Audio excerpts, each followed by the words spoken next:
Ahoana Madame Georgine? Manaona pasteur. Ya, itsova vombelona anao mahakasika ny asa mahagaga nataon'Andriamanitra nahatonga anao lasa mpiandry sy nahatonga anao mivavaka. Azonao lazaina ve tantara? Eny tompoko, fijoroana vavolombelona nahatonga ho mpiandry sy niantsony tompo ahy dia ny reniko moa dia mpiandry. Ary rehefa mpiandry ny reniko dia rehefa mandeha mamonjy asa mpifoazana na fitoriana filazantsara izy dia tena mitomany an-dranomasy mihitsy izy rehefa tsisy vola andanany manao tafika masina. Dia izaho zany manam-piham-po azy foana hoe anao nga tsy mahay manamboatra heritreritra ary mama rehefa tsy manam-bola anao dia tokony hijanona. Ianao zany tsy mivavaka tamin'izany? Izaho fa nivavaka tamin'izany fa taizan'ny mamanay mpiandrika mivavaka izaho fa nitazaina mivavaka mihitsy fa resy lahatra mihitsy ny hafa le etaeta le ohatran'ny anazy zany tsy nananako. Dia izaho zany manam-piham-po azy foana risaka ny tsy lasa izy dia mitomany satria tsisy vola dia miteny azy foana hoe tsy mahay manamboatra heritreritra anao. Izay foana ny ataoko anazy. Dia rehefa nisy fotoana naparary an'io mamako io izy mbola tsy antitra be fa narary izy dia niditra hôpitaly.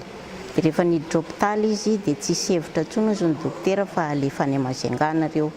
Dia izy nefany tsy natsiary tena tanatin'ny herinandro. Dia efa nieritreritra zany izay hoe tsisy hevitra intsony dia nangataka izay navoaka ny dokotera. Dia rehefa tonga tao an-trano tao zany dia mpiandry rehetrarehetra tao aminay tao niara-niandry. Dia rehefa tonga amin'ny fahafatesana zany dia tonga daholo ny mpiandry, ny fiangonana iray manontolo tonga tao zany niatrika an'ilay fahafatesana.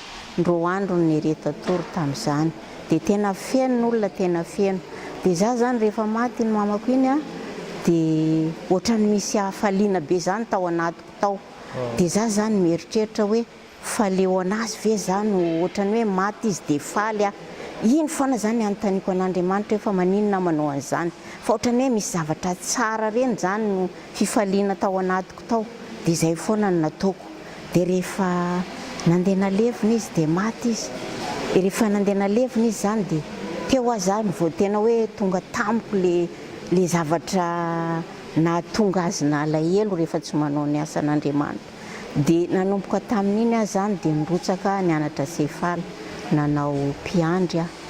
Dia rehefa natokana zany dia iny foana zany no anatin'ny saiko tao hoe ohatran'izao ataoko izao zany nataon'ny mama le latsaka ranomaso rehefa tsy nanao ny asan'Andriamanitra. Dia izay zany no tonga anakahy hoe te hanao foana zany. Izany hoe rehefa fatesana mamanao mihitsy zany ny ohatrany hoe nanovanao sa ohatrany hoe teo amin'ny fatesana mihitsy zany mifindra taminao koa zany le hafanampo tao anatiny? Fahatsapako anazy pasteur dia le fahafatesana mihitsy zany ohatrany nanovana ka nitondrana ka azoto anao le asan'Andriamanitra. Nisy olona marobe ozy ianao zany teo nanaritra tamin'ny fahafatesana, ny fahitanao andreo olona marobe ireo zany ohatrany hoe nanosika nanaitra avy anao ihany koa ve tao anatin'ilay izy? Eny tompoko, io mihitsy tena nanaitra anakahy hoe raha manana an'Andriamanitra zany tena tsy very. Tsy very izay mihitsy zany tena anatin'ny sainako hoe tsy very raha manana an'Andriamanitra satria le olona rehetrarehetra na tsy fianakaviana na fianakaviana tonga teo daholo nanotrona an'ilay fahafatesana. Teo anao fahitan'ny olona izay nisy olona tantara taminao koa ve nahita ny fahafatesana hoe olona marobe dia ahoana ny zavatra? Dia nisy promotion raika taminakahy zao ny tantara mihitsy hoe noho ny nahitany ny hamaroan'olona nandeha nandevina n'iny mamako iny satria avy any an-trano zany dia nanao akanjo daholo ny dekona sy ny mpiandry nentina taty am-piangonana. Dia iny ozy naresy lahatra anakahy na tonga anakahy nanao mpiandry ozy fa hoe tena miadana zany le olona maty ao amin'ny tompo.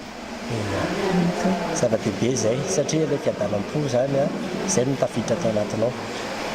Ny fanontaniana farany meko anao inona ny hafatra tianao omena fa ny olona izay mbola mety hoe misalasala nefa antsoin'ny tompo hanao ny asany? Ny hafatra tiako omena zany raha eto amin'izao tany fandalovana zao ny anteherantsika dia maty antoko atsika satria le fahafatesana zany eritreretintsika hoe tena fahoriana eto amin'izao tontolo izao nefa raha tamiko dia iny fahafatesana iny nitondra fiovana amiko sy nahatonga afana fo amin'ny asan'Andriamanitra. Nahitako fifaliana zany le fahafatesana niatra tamiko. Satra indrindra tompoko. eny to mampaheranao hatrana ny asan'ny tompo dia misaotra indrindra pastera satria That's the story now.